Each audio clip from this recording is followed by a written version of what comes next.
когда это дело началось, вы комментировали СМИ, что, естественно, рынок отреагировал, да, на это моментально, на арест Михаила Ходорковского. Прошло более 6 лет. Как это влияет на инвестиции?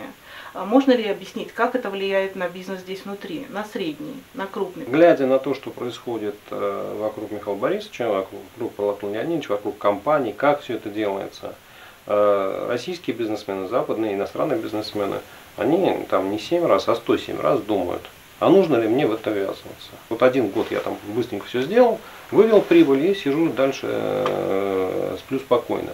А вот если я ввязываюсь в какую-то длинную игру, если я там на 10 лет, да, ну то есть тут, что если у меня государство наедет в какой-то момент, то защиты нет никакой.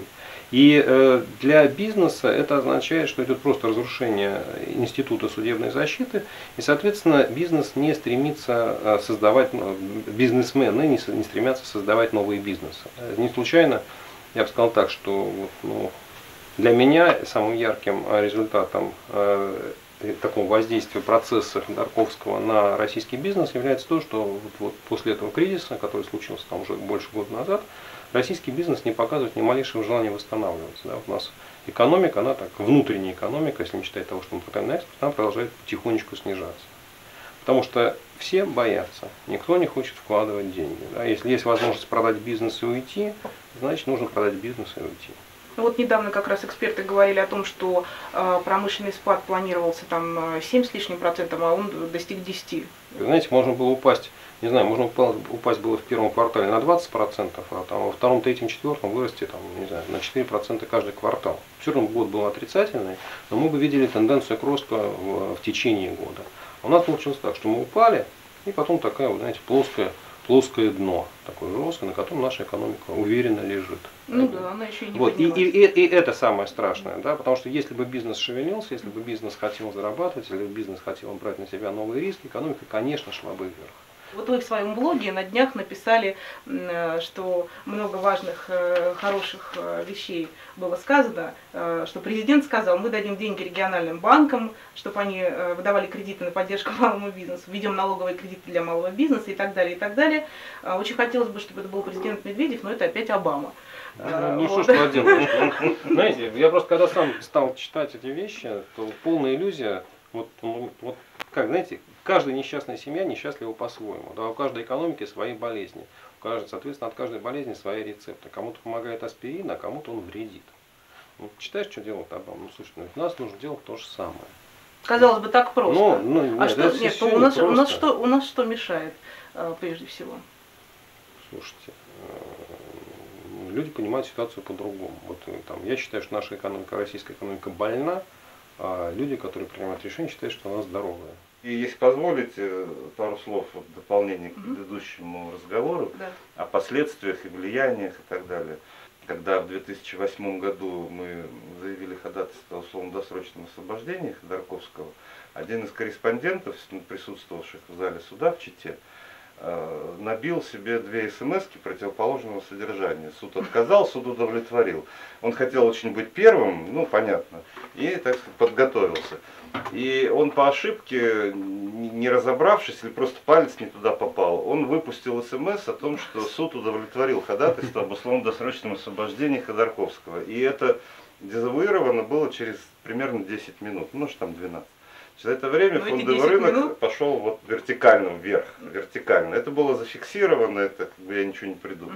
Или, например, как измерить вот эффект от того, что это дело, оно уже вот оно 7-й год длится, оно стало эталоном, моделью, вот технологии на нем отрабатываются, отъема бизнеса, значит, посадок со стороны, так сказать, недобросовестных конкурентов. Ну, да? Как страшилка такая работает. Ну, какая страшилка? Это конкретные технологии, это не просто страшилка. Понимаете? Дальше они идут по городам и весям, и меняется только масштаб в зависимости от специфики. Если это фермер, там это одно, если это там какой-нибудь элеватор, это другое, а если это компания федерального масштаба, системообразующая, это третье.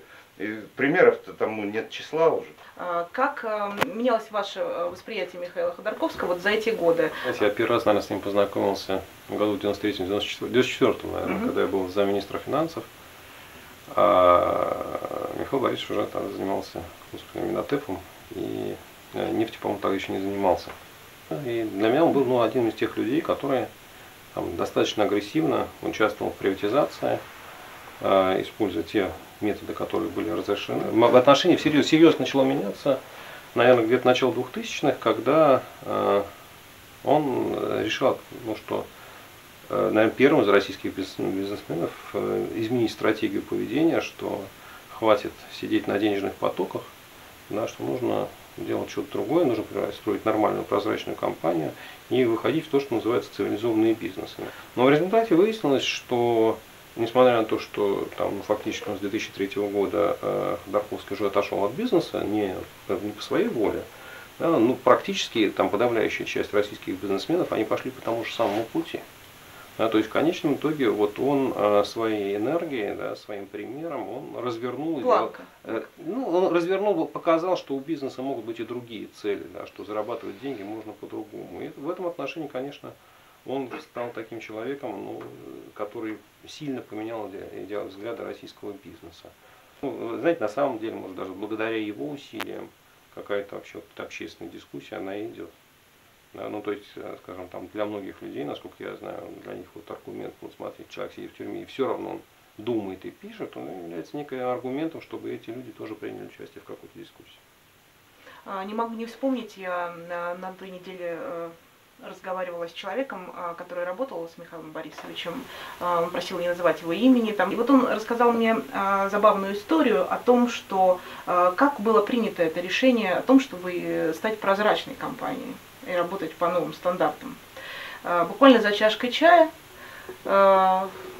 сначала Ходорковский просто посчитал, как будет и сколько это будет, если работать по обычной схеме, а как будет, если работать по прозрачной схеме и с дивидендами, то есть открыто.